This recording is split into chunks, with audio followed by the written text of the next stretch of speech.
Assalamualaikum warahmatullahi wabarakatuh. Hamdan syukranillah, nahmaduhu wa nasta'inuhu wa nastaghfiruh wa na'udzu billahi min shururi anfusina wa min sayyiati a'malina. May yahdihillahu fala mudhillalah wa may yudhlil fala hadiyalah. Asyhadu an la ilaha illallah wa asyhadu anna Muhammadan abduhu wa rasuluh, la nabiyya wa rasulah ba'da. Pagi hari makan kelapa, rasanya enak, bikin tertawa. Selamat berjumpa dengan saya dalam video ini yang istimewa. Hadirin rahimakumullah, segala puji maya kita panjatkan kehadirat Allah Subhanahu wa Ta'ala, Tuhan semesta alam yang telah menciptakan 7 lapis langit tanpa tiang dan 7 lapis bumi tanpa gantungan. Dan kita semua bernaung hanya kepadanya Sang Maha Rahman. Salawat beriring salam semoga tetap terlimpahkan kepada Rasulullah Muhammad Sallallahu Alaihi Wasallam, sang juru keselamatan, mengajarkan nilai-nilai keimanan, dan hanya kepadanya lah kita memohon syafaat keselamatan. Hadirin yang berbahagia, bulan Ramadan adalah bulan yang penuh dengan keberkahan. Namun sayangnya masih banyak orang yang belum bisa memanfaatkan. Sehingga pada video kali ini kita akan belajar tentang serba-serbi Ramadan dengan tema puasa cuma dapat lapar dan haus saja. Rugi dong. Hadirin yang berbahagia, ada banyak keutamaan di bulan Ramadan yang bisa kita dapatkan. Namun, untuk mendapatkan keutamaan itu, ada beberapa hal juga yang harus kita hindari agar puasa dan amal ibadah yang kita lakukan di bulan Ramadan ini tidak menjadi amal yang sia-sia. Rasulullah Shallallahu Alaihi Wasallam pernah bersabda, betapa banyak orang yang berpuasa, tapi dia tidak mendapatkan apapun dari puasanya kecuali rasa lapar dan haus saja. Hadis riwayat Ibnu Majah. Berpuasa bukanlah hanya menahan diri dari tidak makan dan tidak minum saja, tapi berpuasa artinya juga menahan diri dari segala sesuatu yang tidak diridhoi oleh Allah Subhanahu wa Ta'ala. Oleh sebab itu, orang yang sedang berpuasa hendaknya dia menjaga seluruh anggota badannya dan seluruh panca inderanya dari perbuatan dosa. Hadirin rahimakumullah, perintah berpuasa dituangkan dalam Quran surat Al-Baqarah ayat 183. Bismillahirrahmanirrahim. Ya ayyuhalladzina amanu kutiba alaikumus siyamu kama kutiba alal ladzina min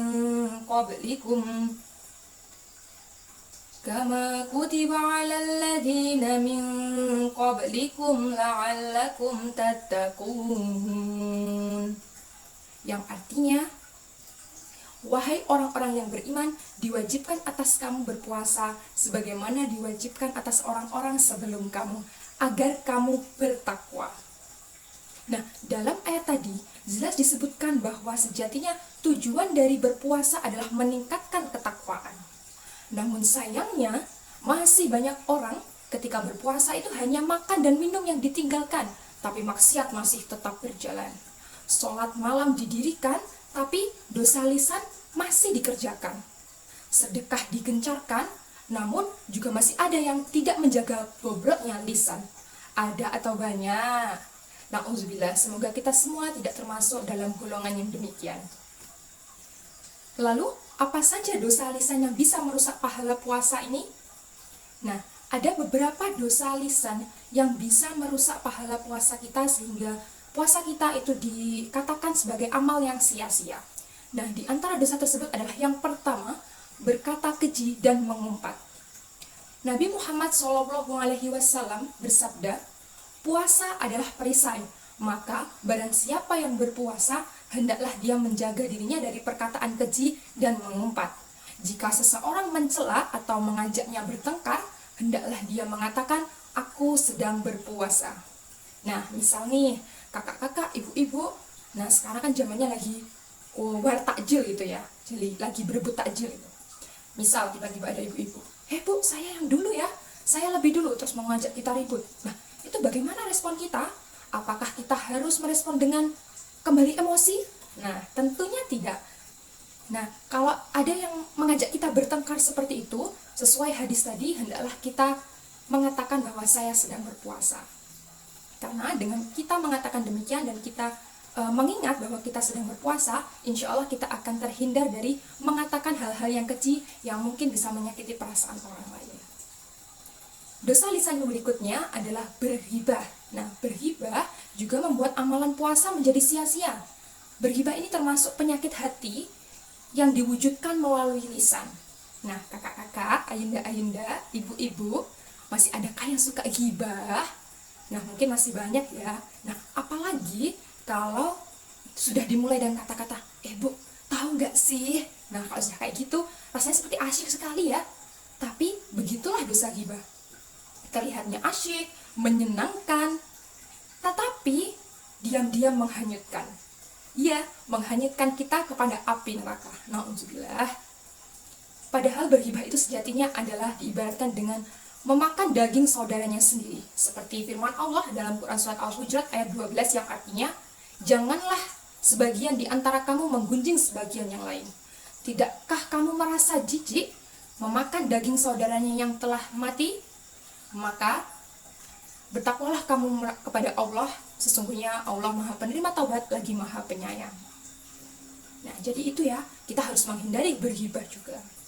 Nah, yang ketiga, dosa lisan yang harus kita hindari agar puasa kita tidak menjadi sia-sia adalah berdusta.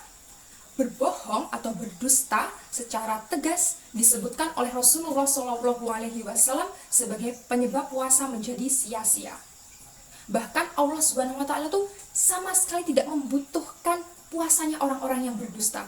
Sebagaimana disebutkan dalam hadis riwayat Al-Bukhari yang artinya, barang siapa tidak meninggalkan perkataan palsu dan pengamalannya, maka Allah tidak mempunyai keperluan untuk melihat dia meninggalkan makanan dan minumannya. Artinya, bagi orang yang masih berdusta, Allah sama sekali tidak mau melihat amal ibadah puasanya. Jadi ketika dia tetap berpuasa dalam keadaan masih suka berdusta, maka yang ia dapatkan bukan pahala puasa, tapi ia hanya dapat lapar dan haus saja. Dosa lisan yang keempat yang bisa merusak pahala puasa adalah memfitnah. Fitnah merupakan sesuatu yang sangat kejam dan berbahaya, karena efeknya itu bisa sampai kepada orang banyak, baik orang yang memfitnah maupun orang yang difitnah. Allah Subhanahu wa Ta'ala telah berfirman dalam Quran Surat Al-Baqarah ayat 217 yang artinya, berbuat fitnah lebih kejam daripada membunuh. Nah, dalam ayat tersebut jelas dikatakan bahwa fitnah itu sangat berbahaya. Bahkan Allah itu menyebutkan bahwa lebih kejam daripada membunuh. Karena bisa saja dosa memfitnah itu efeknya bisa sampai seumur hidup. Nah, selain 4 hal tadi, yaitu berkata keji, berghibah, berdusta, dan memfitnah, kita juga harus tetap menghindari perbuatan dosa yang lainnya, agar amal ibadah puasa kita yang kita lakukan di bulan Ramadan yang penuh berkah ini bisa berpahala penuh. Hadirin rahimakumullah, marilah kita hindari 4 dosa lisan ini, terutama ketika di bulan Ramadan yang penuh barokah ini, agar ibadah kita bisa diterima oleh Allah Subhanahu wa Ta'ala dan bisa mengantarkan kita untuk mendapatkan tiket masuk surga. Amin ya rabbal alamin. Demikian yang dapat saya sampaikan, semoga bermanfaat untuk kita semuanya. Kalau ada jarum yang patah, jangan disimpan dalam peti. Kalau ada kata yang salah, jangan dilapor Pak Polisi. Albirru manittaqo. Assalamualaikum warahmatullahi wabarakatuh.